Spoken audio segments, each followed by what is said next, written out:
Ladies and gentlemen, podcasting since 2005. You're listening to Gamertag Radio with your hosts, podcaster Hall of Famer Danny Peña, the always opinionated Paris Lilly, and from outside of the norm, Peter Toledo. This is Gamertag Radio.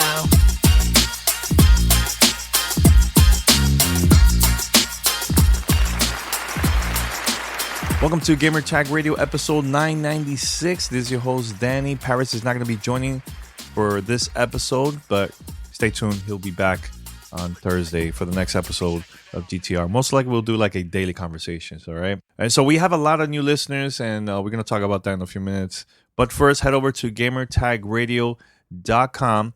Listen to our past episodes. Make sure to share the content to your friends and through the community, social media, whatever you want. We have a lot of content there. Also, if you would like to be part of our fan mail segment and you have questions and feedback for us, for the crew, here's how you could contact us. Send us your feedback or questions. Give us a call at 786-273-7GTR. Email us at fanmail@gamertagradio.com or leave a message on speakpipe.com/gamertagradio.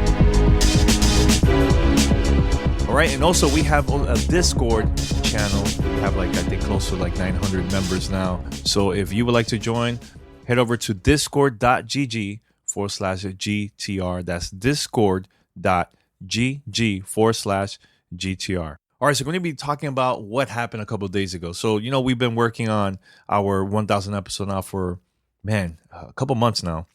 And, I contacted Microsoft back last year around the end of September, beginning of October, and I just sent a request asking them if it's possible to have Phil Spencer on our podcast.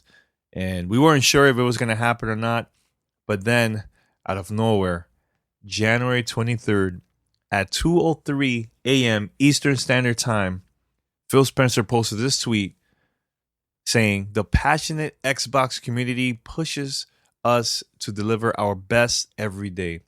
That's why I'm looking forward to joining Godfrey, Vicious696, and Pete Rock to celebrate Gamertags Radio landmark 1,000 episode next month."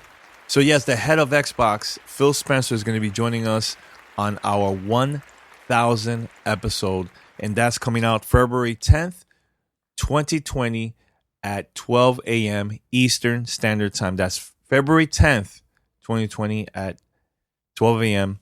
Eastern Standard Time. So we're going to be talking about past, present, and maybe the future about everything about Xbox. So make sure to tune in, subscribe if you're a brand new listener, because once this goes out, it's going to be everywhere. So back in 2014, we had Phil Spencer on our show. This is the first time where we had an interview with him for the podcast, and it was a great conversation. This was during E3 2014. So it was like a year after the reveal of Xbox One. So I think it's a very important episode because this is where we talked about a lot about what was going to happen now that he's going to be taking over, all the changes coming. So we had a great conversation. This was recorded inside their Xbox booth behind closed doors. I was there with Paris. So I think I'm going to play this. You're listening to Gamertag Radio.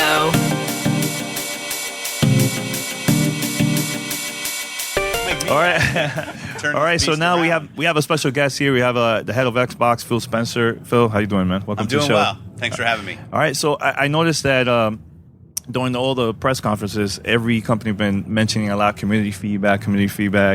And I think it's because what happened last year with you guys, based on that, you guys made a lot of great changes, I think.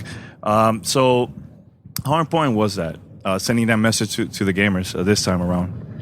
It's something as the head of studios, which is my job before head of Xbox, you get a lot of feedback from people when you put out a game about whether they like it, what they didn't like.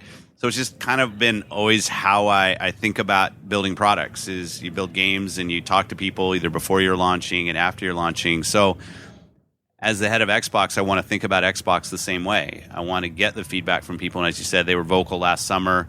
And at the same time, I watched how the platform team was doing monthly updates to the platform and making it better every month. And I said, well, if we're going to prioritize the features that we're going to do every month, the best place is to go ask the people who are actually using the platform, hey, either a developer or a gamer, what do you want to see us do in the next month? We even put up a feedback tool this week. It allows people to go up on the website and look at the features and help us prioritize. I think that's great. It's critical to our success. Now, I felt with the media briefing, you really kind of got back to basics. It was all about games, and I know the Xbox One is considered the all-in-one entertainment device. You even pre-E3 announced all the new apps that'll be coming for entertainment, this year. But is it safe to say that moving forward with Xbox One, the focus will remain on gaming? Absolutely. Every year. I know that the customer that has to love our product every year is that gaming customer. Somebody who wants to play video games on their television screen through a console, I want Xbox One to be the best place for them. But I also know that when people they do other things on their television, and we've architected Xbox from the beginning to do other things and do them really well. But if I don't win with gamers, if we're not the best place to play games, none of that other stuff's going to matter. So me, it's about sequencing our focus. Gamers are number one. I want to be a great place for video. I want to be a great place for music. I want to be a great place for things like Skype and Twitch and all that. But I got to win with games first. That's got to be the number one priority. Now, you removed Kinect a few weeks ago. You made that announcement, and I understand your reasons for doing it. But since it has been removed, what are you going to do to incentivize gamers? Like let me backtrack and say this.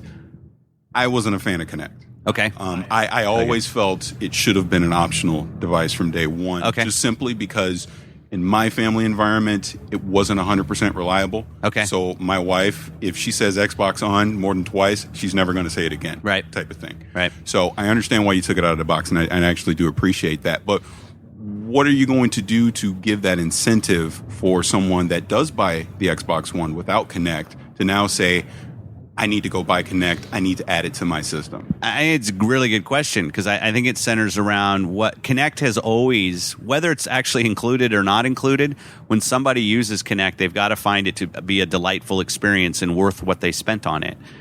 Our decision to offer Xbox without Kinect bundled in at $399 was all about giving consumers choice. Right. Because like you say, hey, this isn't.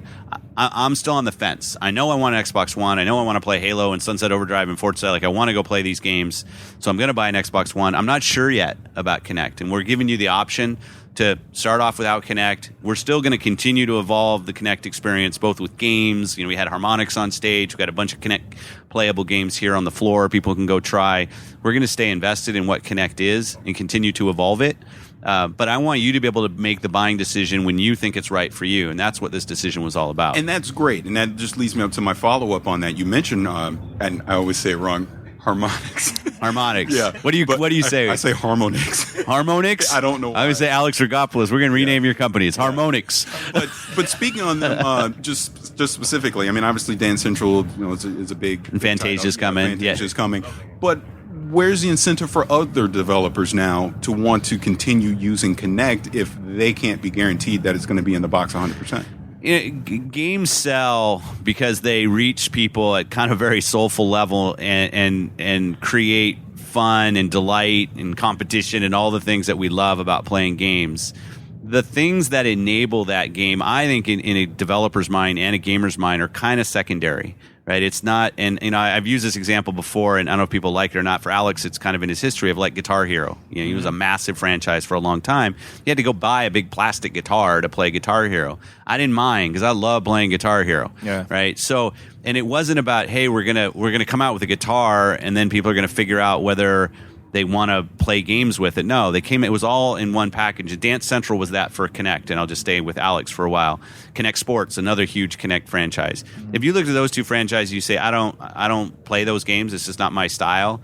Then there are other games. D4 is coming. We've got Fru on the floor. We've got iDarb on the floor. We've got other games coming. And at some point, you're either going to find a game that you really love, and Kinect's going to be the thing that enables that, or you're not. Now, for other people, they're going to say, I Skype with my family, and they're in Europe, and I'm here, and I want a great Skype experience. Kinect enables that. I love TV and the voice commands I get through Skype through Connect. And those are things that are really important to me because all I do is watch TV. We've had over 1 billion voice commands issued on Connect so far. Mm-hmm. So it's different people will find the things that they use Connect for. Some people purely for games, some for other uses. I just want to give them the option of when it kind of tips over that, there's enough things going on with Connect now that I find it interesting, then I can buy it. And if that's not day one, then you buy the console without Connect. Somebody came to me and said, what's the console I should get if I'm only going to buy one? I think you should buy the console with Connect because in the end, that's going to be the best full-featured experience. But I'm not going to force you to do that. You can buy it at $399 without Connect. Right. Let's talk about games. Yeah. You guys announced Phantom Dust. I'm a huge fan of Phantom Dust. There you go. But I noticed a lot of people in the crowd were like, what's Phantom Dust? So I had to explain to them what the game's They will about, learn what Phantom Dust is. But why? Why Phantom Dust? Because it's a magical game. So Ken Lobb, it was great to have Ken come out on stage. He was a creative director in studios, a long time game industry, was at Nintendo. It's a game he and I used to play back on the original Xbox. There's certain games in our past that we kind of look at and we think before their time is kind of a cheesy phrase. So I don't know if that's it, but for some reason didn't hit the commercial success that I think they should. And then you go back and you play them and you find the core mechanic of the game really works. And in a lot of ways, I think Phantom Dust is almost more a 2014 game than it was when it came out, just from the play style. So we looked at that and said, we should bring that game back. Fudasugi-san, who was the original creator of Phantom Dust, we just finished Crimson Dragon with him at launch of Xbox One. So we're asking what he thought. He was interested in giving us some feedback and some input on the game as well. So we said, okay, let's get this kind of the band back together and go create this game. I agree with you. It's a little bit I don't know, indie's the right term or something. I call it underground. Very underground. That's a better term. Sleeper, yeah. I think people, when they get to play, the cool thing about Phantom Dust is if you have the original Xbox game, you can actually put it in your 360 right now and it plays. And it plays, yeah. It's one of the back compat games. So if people don't know what this is, there weren't a lot of copies sold here in the U.S., but I don't know, eBay or something, you could go grab one, or GameStop. Yeah. And play it. I think people will see. They'll understand. It takes a little while to get into the game, but once you get in, I think people will get it. Yeah. One thing too, I noticed. I was very surprised that you guys announced Conquer is going to be available. Was it for Project Spark? Yeah. What's that about? I got this idea as I was talking to some people in the community, actually, and they said, hey, you guys have a ton of franchises in your catalog that you probably can't go and build all of them. You should give the tools for us to go build them. Let the community go build them. And Spark's a tool for game creators. So Sax Person, he runs the Sparks team, and we were talking, and I know there's been a little bit of confusion, or people really wanted a full Conquer game. And it doesn't mean we're never going to do a full Conquer game, or it's not announcing we are doing it. But I said, we've got this over 1 million people in Project Spark. How about if we give them the assets to go? They can go recreate the Conquer game if that's what they want to do. They can create new Conquer scenarios. And if it works, if people like it, I could see us doing that with other old franchises where maybe it's not in our portfolio right now, but we decide, why don't you guys take the assets and go riff on it and see what you want to build? Right. Well, I want to transition and keep it on games, but talk about the worst kept secret in the industry, the Master Chief Collection. And I want to spin it this way. I mean, really, and that's how I want to spin it. In that, Engadget broke the story. Excuse me.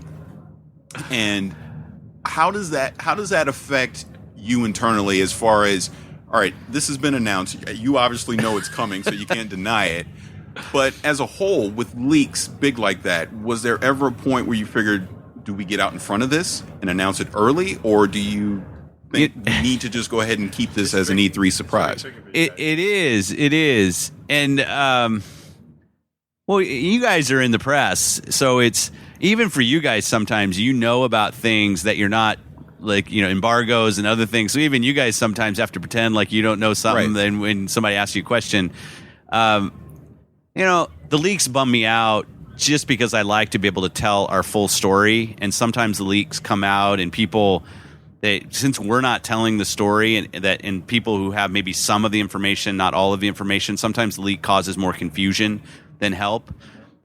The other side of it, though, is people love this industry and they love the games that we're building.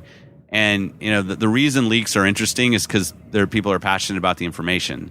So I don't think you can take one side of it without taking the other, meaning you're not going to find people who People love games and they're going to want to know information as soon as they can. I want to have a great E3, and when things that we were going to say kind of leak out a little bit early, I feel like, wow, it would have been nice that could have been just this wow moment on stage. In the end, it's going to be a great thing when it comes out in November, and I think people are really going to love what their teams put together at $60. You get 4 games all unlocked. I think that's the most important part. Well, I think I just want to say as a side note, since I got you right here in front of me, the fact that you're giving that package of the Master Chief Collection at $60, just the value that's there. I mean, is amazing, because I'm a huge Halo fan. I mean, I can take you all the way back to 2001 when I saw it buggy out on the show floor. Yeah, it was buggy too, wasn't it? It was buggy. So, I mean, I think from a personal standpoint, more of those type of things, because I know a lot of people rail against all Microsoft and Sony is doing is just throwing remakes at it to try and create content, but there is that nostalgia factor there. Well, and I think $60 is. I'm glad that price feels like a fair price to people, because that's what I wanted. I wanted to put something out there so that people would start off their Xbox One. They've got all 4 of the Master Chief games.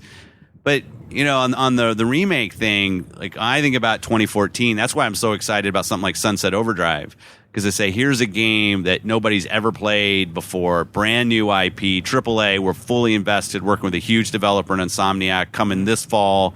Brand new game. So you got Master Chief, which is like our history laid out in one game. You got Sunset Overdrive, brand new IP, big mega franchise. You got Forza coming, driving games, and then we got some smaller games like we've talked about, like this one, Ori, that's up here on the screen. We've got a ton of games coming this fall in 2014, so people can go play. And I think there's a mix of some things that people have seen before, some brand new things that people haven't seen, and I think that's what makes it fun to be an Xbox One owner. Yeah, I was listening to your interview with Major Nelson. Was it on Sunday night? Yeah. And you mentioned that you were watching a lot of past press conferences to get you come up with ideas and motivation. And which of those press conferences was the one that you actually liked and got ideas and from that?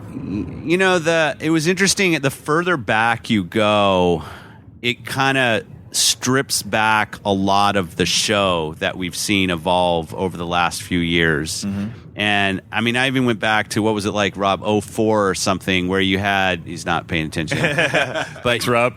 You had the Halo guys coming out, was it 04, coming out in front of a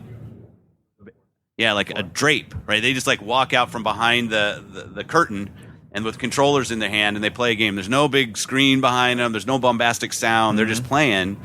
And then you go to something like the Hollywood Bowl, and we opened it outdoor with the Halo music and all of that, which was more about the art of the game than it was some executive or something else. Mm-hmm. So, I was kind of looking at, I think, and our show was a big stage event. I thought the team that put the stage together was fantastic, but I wanted the content to really be about the content.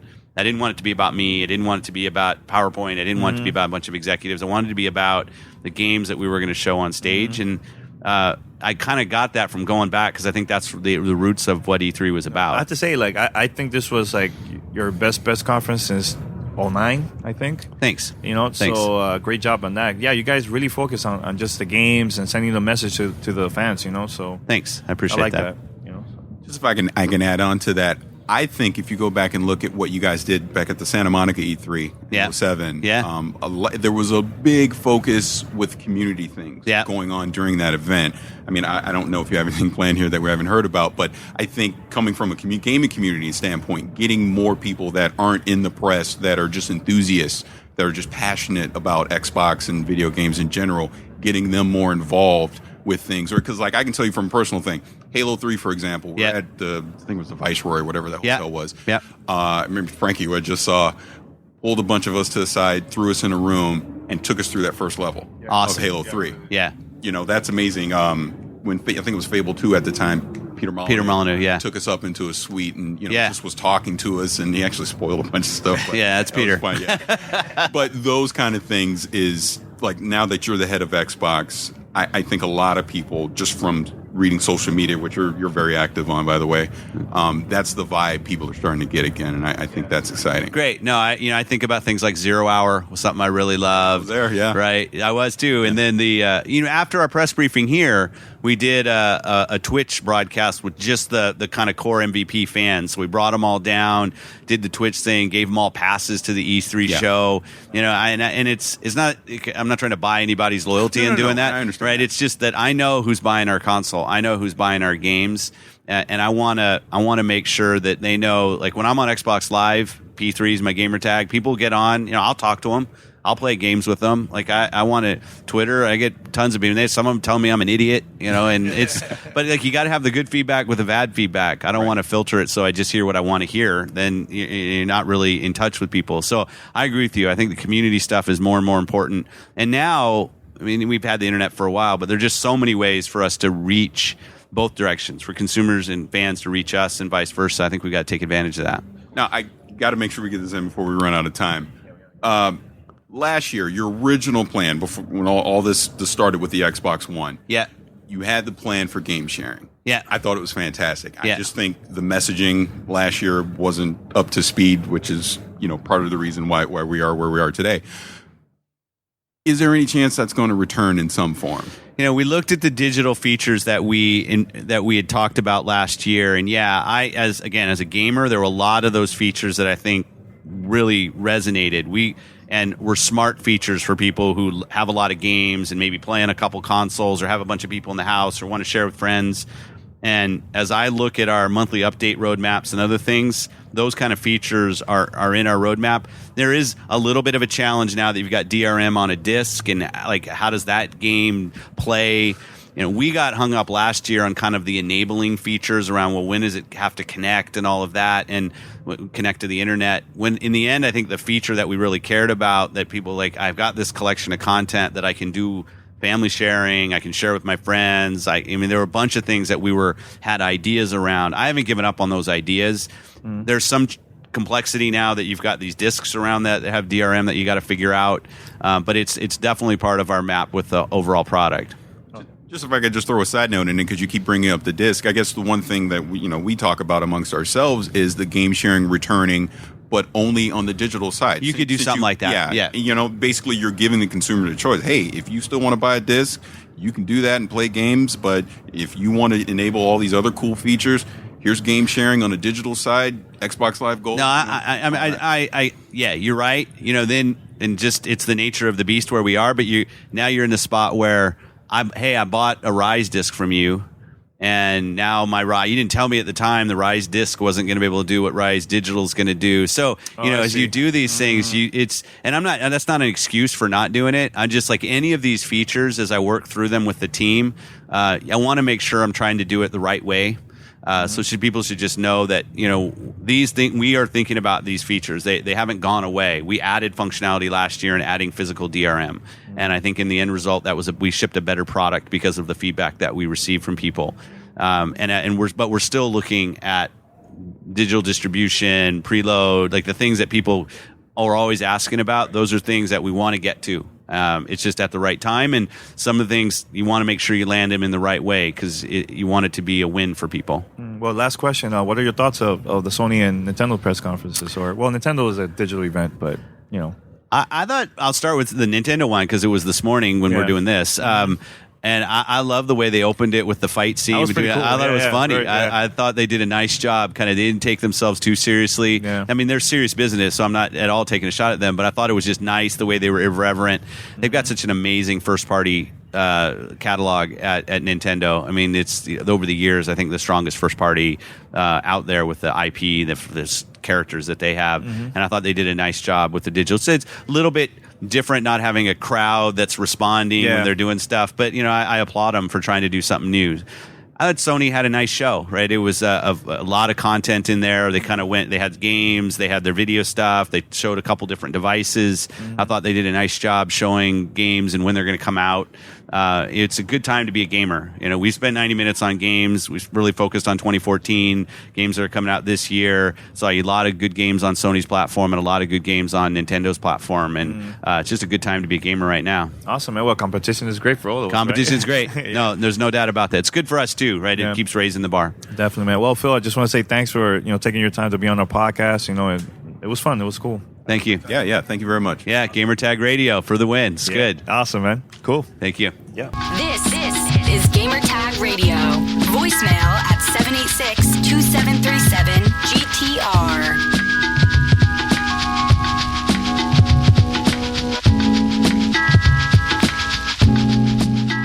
All right, let's go with the news segment here. And this is, it's always rumors going on. Nintendo Switch Pro model in development for holiday release, says report. So according to new information that was leaked out of Taiwan via a source in Korea, it seems that Nintendo is developing a new model for a Nintendo Switch called the Nintendo Switch Pro. And we've been talking about this now for a while, that it's possible for Nintendo to release this sometime this year, same year where Xbox Series X is coming out and also PlayStation 5. And honestly, if you think about it, now Nintendo can say, yeah, we also have a new console, but when you buy a Nintendo Switch Pro, it's all going to be part of Nintendo Switch overall, like when it comes to like numbers and sales and everything. So, but the report mentions that Nintendo's working with NVIDIA to create a new custom processor to help games run way more smoothly, which is cool, and of course 4K and all that. In addition, this new model of Nintendo Switch will also include an upgraded battery, which we definitely need, because I think if you play a game like Mario Kart through the Switch, because I travel a lot, or let's say the Witcher 3, it might last between 3 hours, maybe 3 hours and a half if you have the Nintendo Switch Lite. But according to the report, this updated version of the console is set to release during the fourth quarter of 2020. So most likely between September all the way to like December, the holiday season, which is smart. So Nintendo could easily release this, maybe let's say October, then Xbox and Sony will release their new consoles around November. So you have options there. Now, the question is how much this upgraded version is going to be. Is it going to be cheaper than a PlayStation 5 and also Xbox Series X? We have a lot of questions. Now, you, the listener, for those that don't have it, or for those that would like to upgrade, do you see yourself buying this? If this is true, 4K version, but when you're on the go, it's going to be 720p.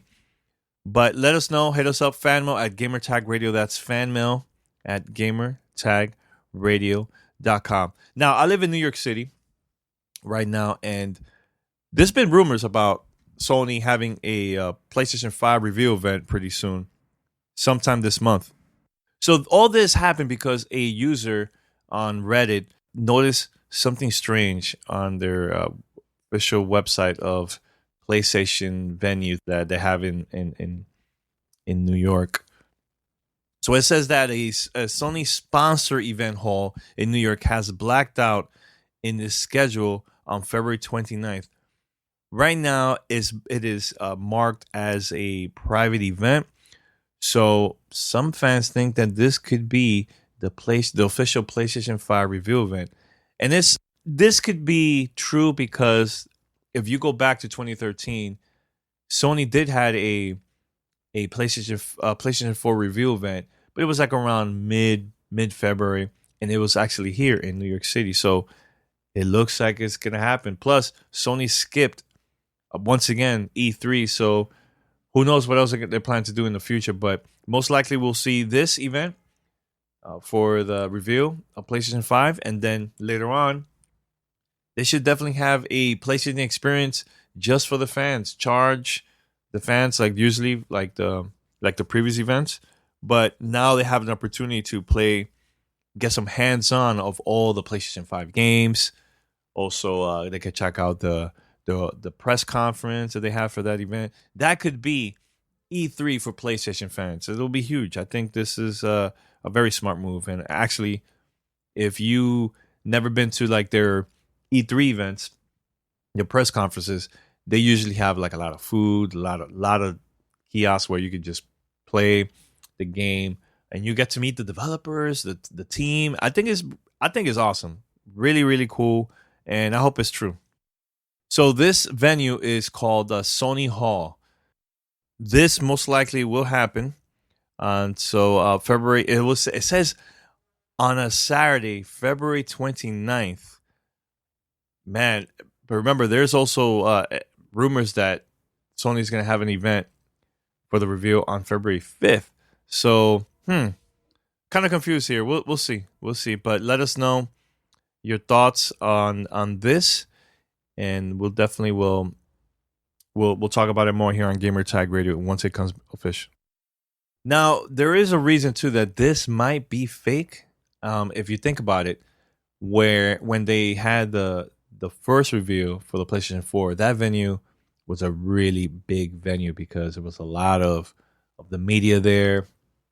It's a theater, so people could sit down and everything. This one, you can't sit, it's standing the whole time, and it's a lot smaller than that theater. So let me know what you guys think, if this is true or not. But if it happens, we're definitely going to talk about it here on Gamer Tag Radio. So stay tuned. You're listening to Gamer Tag Radio.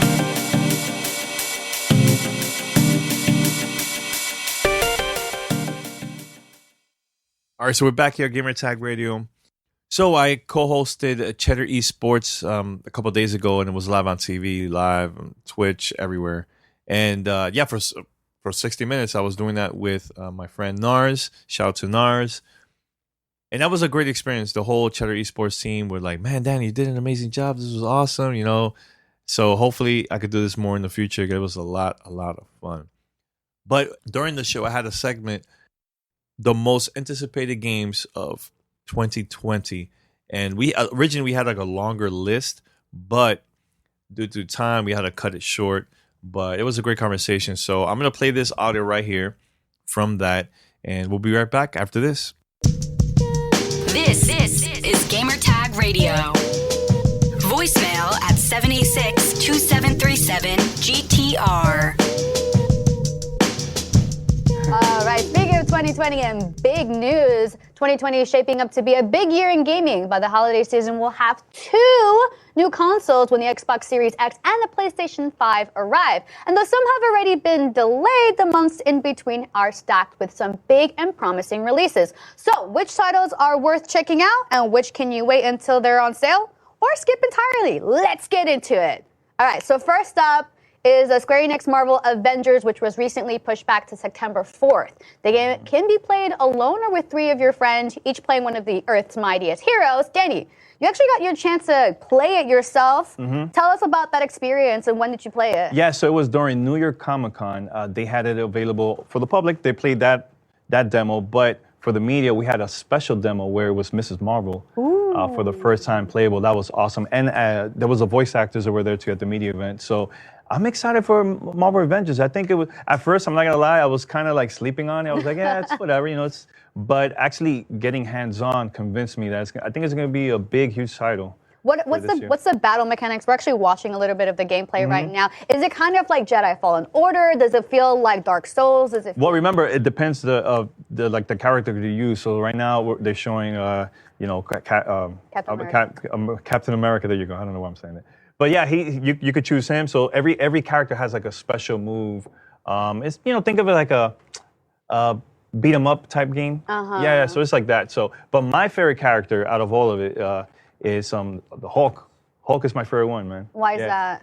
It's easier for me. It's easier, and plus it's a lot stronger, and I could do like more things. Yeah, it looks like you can literally just like bulldoze. Yeah. But I love it, and also Iron Man is really good too, because that one. His character, you could start flying, and so it's pretty cool. Yeah. See, I like flying, so I think I'm going to do that first. But is the story different for each character? No, it's all the same. It's all the same. Yeah. The thing is that you would choose, depending on the story, who you want to play. Yeah.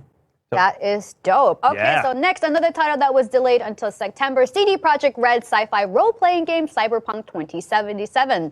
First announced in 2012, 3 years before the release of The Witcher 3, the hype around this game is so sky high. We've seen so many. I mean, Keanu Reeves is in it for crying out loud. And I was there. I was there when he came out. I was bugged out the whole time. No, I was like... Shout out to my co-host, Paris Lilly. He is a huge, I'm talking about a fanatic of Cyberpunk 2077. Really? So every time we talk about it, he hypes me up all the time. So yeah, we got to see it a couple times already behind closed doors, and the game is beautiful. Actually, I'm a fan of The Witcher 3. I have 115 hours on that game on the Switch. But also on Xbox, I have a lot of hours. But the thing that I love about CD Projekt Red is the amount of quests and side missions that are available in the game. So what I've read is with Cyberpunk 2077, depending on the location you go, let's say a building, every floor there will be a different quest. So imagine there's so many buildings around in the game. Imagine how many quests is going to be available in there, plus expansion, plus stuff that they're going to be adding in the game later on. It's exciting. And you have a choice. You want to attacking these enemies by hacking some of like the machines in the game, and it will kill them. Or you could go blazing everywhere and just start shooting enemies too, man. So you have a lot of options, man. So I think everybody is going to have a different experience every time we'll play. So we're gonna have different conversations like, oh, I discovered this, like really, so it's kind of like Red Dead Redemption 2 in the sense that things are happening as you're kind of exploring the entire world. Yes. So depending on the stuff that you do, which is similar to The Witcher 3, your choices is gonna unlock a lot of new missions and side quests. Yeah. So Cyberpunk, oh my God. Look, I'm happy that the game got delayed. I know a lot of people are not happy about it, but if we want a masterpiece, take your time creating this game, man.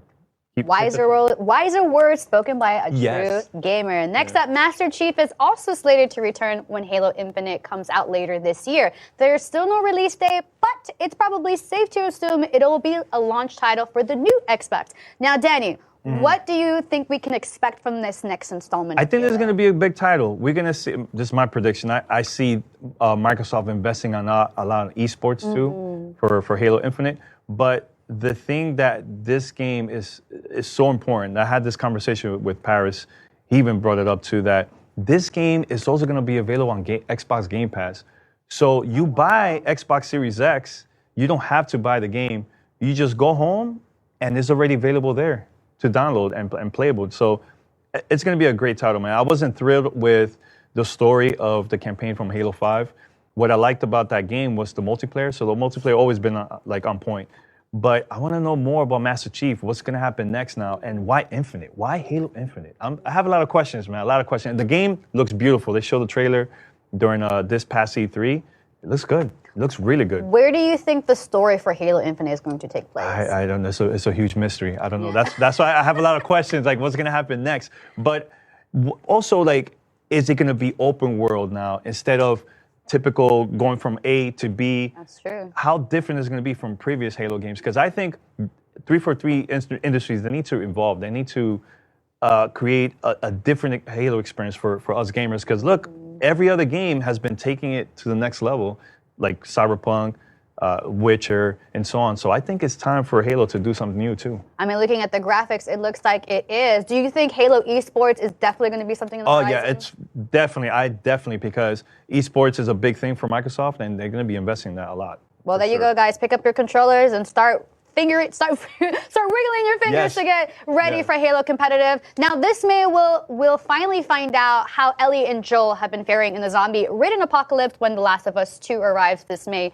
Do you think the second game will be the send-off that the first was for the previous generation? I have a question for you. You played The Last of Us, the first one. Look, that opening of the first game was so impacting. Like, I was like, wow. It was like, I cried, basically. I cried.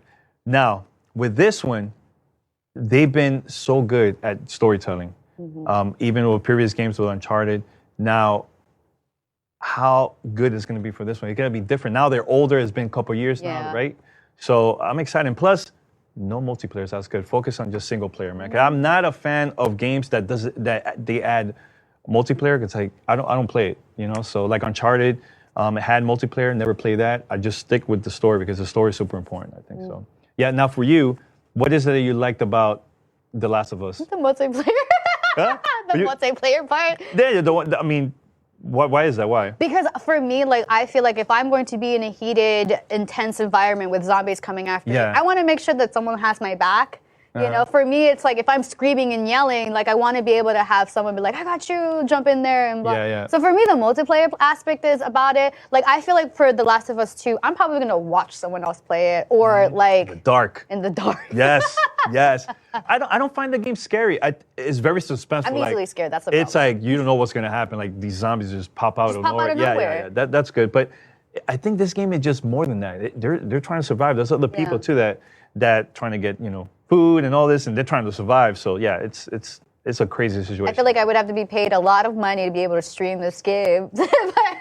I will tune in if you do that. Oh my God, no, we're not taking any bets. We're not taking any bets. Of course, that's only a sampling of the games coming out this year, so keep those thumbs in shape, guys. Danny, thank you so much for lending your expertise. No problem. Send us your feedback or questions. Give us a call at 786-273-7GTR. Email us at fanmail@gamertagradio.com or leave a message on speakpipe.com/gamertagradio.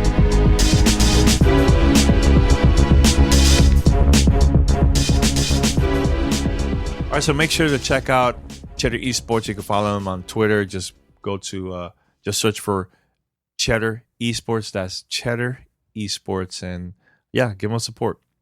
All right, so it's time for Fan Mail. Fan mail at gamertagradio.com.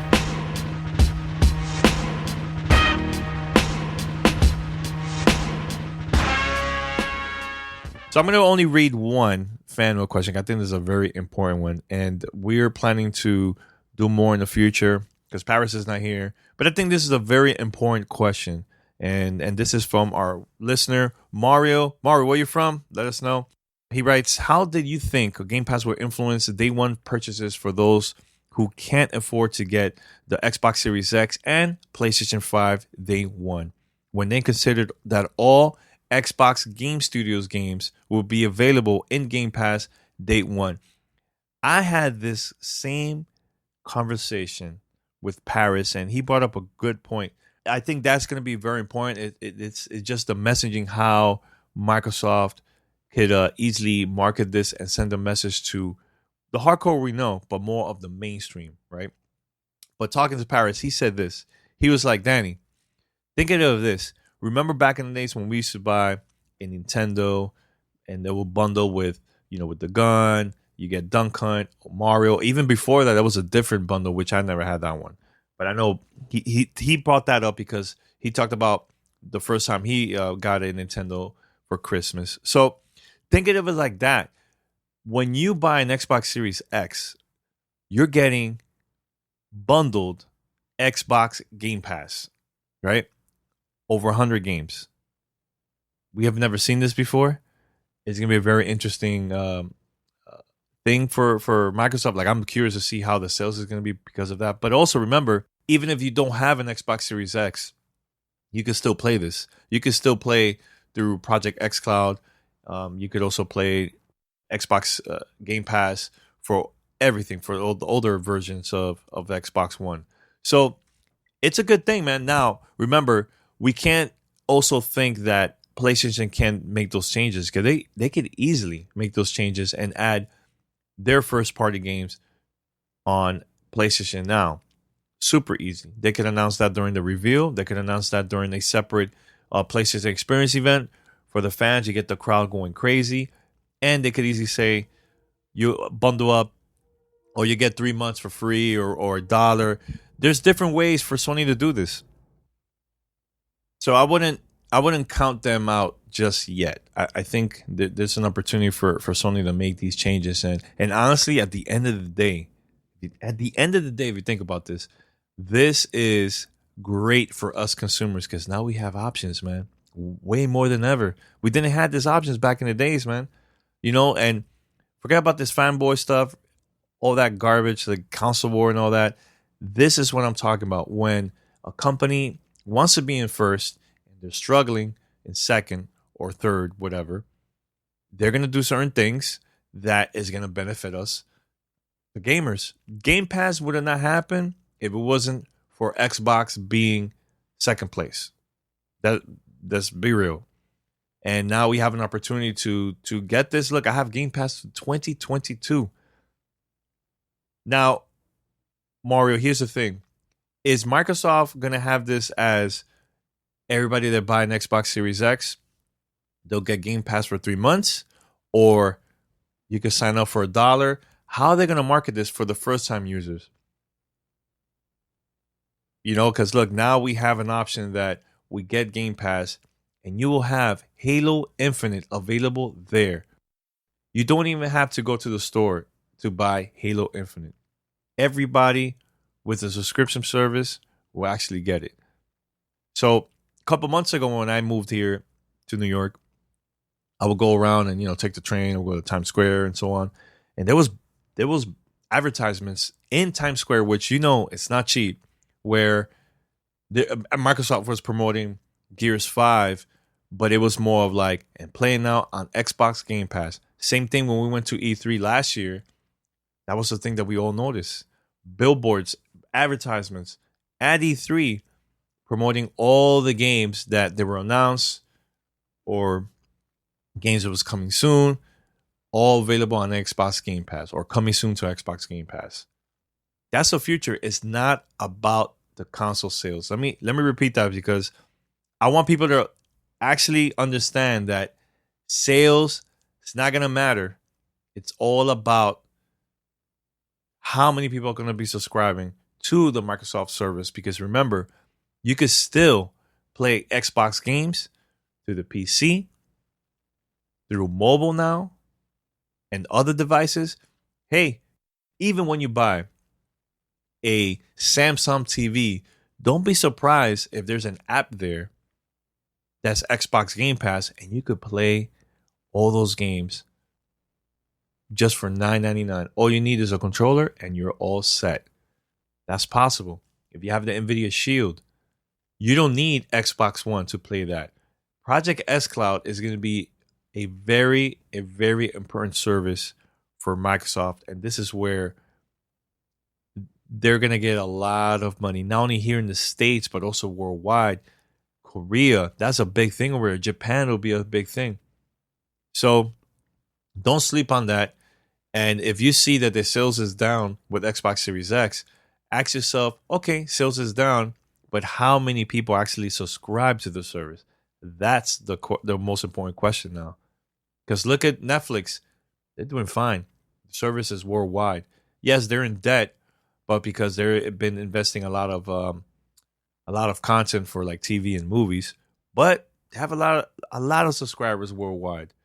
So that's the thing that I want to know, what's going to happen during this generation now when the consoles comes out and everything. So, but if you're listening to this now, make sure to hit us up, fanmail at gamertagradio.com, or give us a call, 76273-7GTR. That's 76273-7GTR. And let us know your opinion about this. Do you see yourself subscribing to Xbox Game Pass, those that don't have? Do you think this will be enough for you to buy an Xbox Series X or any of the older consoles? Or you can just stick with PlayStation 5? Because at the same time, if you actually think about it, it's all about the launch lineup. How is it going to be for PlayStation? How is it going to be for Xbox? I know the only thing that we know is just Halo Infinite coming out. But we have no idea what's coming out for PlayStation. So is Killzone going to be enough?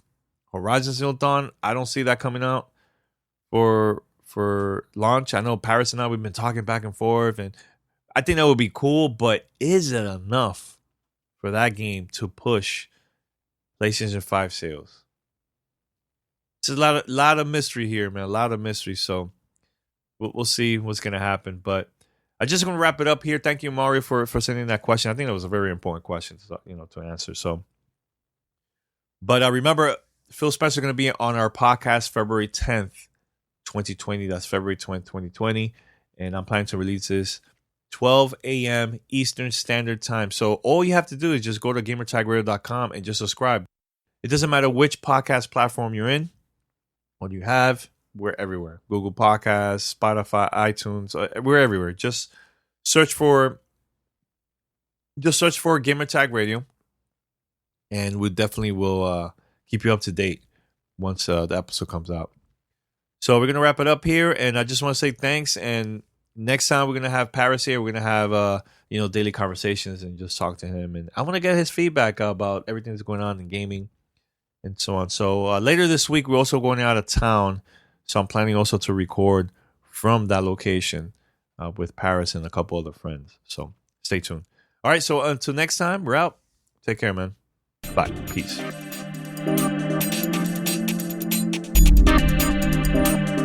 Thanks for listening to Gamertag Radio. Be sure to like us on Facebook and follow us on Twitter.